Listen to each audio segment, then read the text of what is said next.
Apakah ini berarti meskipun permohonan dikabulkan oleh Mahkamah Konstitusi, tetapi DPR dan Presiden tidak punya kewajiban untuk menindaklanjuti putusan tersebut? Terkait dengan Undang-Undang Cipta Kerja, sudah banyak pihak-pihak yang menyatakan kesiapannya untuk menggugat melalui jalur Mahkamah Konstitusi. Said Iqbal misalnya, Ketua Konfederasi Serikat Buruh Indonesia kalau nggak salah, itu menggunakan ilmunya Pak Hotmasitompul untuk memimpin atau membimbing mereka melakukan gugatan ke Mahkamah Konstitusi.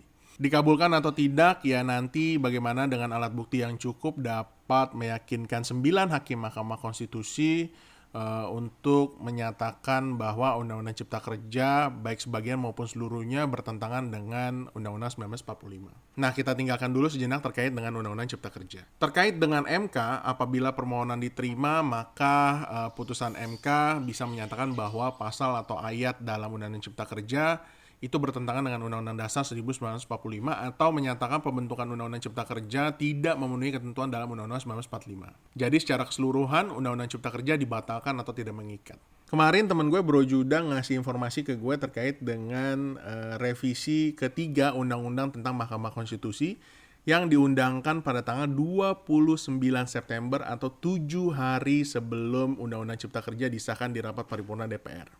Poin yang menarik adalah pasal 59 ayat 2 dihapus dalam revisi ketiga Undang-Undang Mahkamah Konstitusi. Gue akan bacain juga pasal satunya supaya pemahaman kalian lebih menyeluruh. Putusan Mahkamah Konstitusi mengenai pengujian undang-undang terhadap Undang-Undang Dasar Negara Republik Indonesia tahun 1945 disampaikan kepada DPR, Dewan Perwakilan Daerah, Presiden, dan Mahkamah Agung. Ayat 2-nya yang dihapus. Jika diperlukan perubahan terhadap undang-undang yang telah diuji, DPR atau Presiden segera menindaklanjuti putusan Mahkamah Konstitusi sebagaimana dimaksud dalam ayat 1 sesuai dengan peraturan perundang-undangan. Dan pasal tersebut atau ayat tersebut dihapuskan.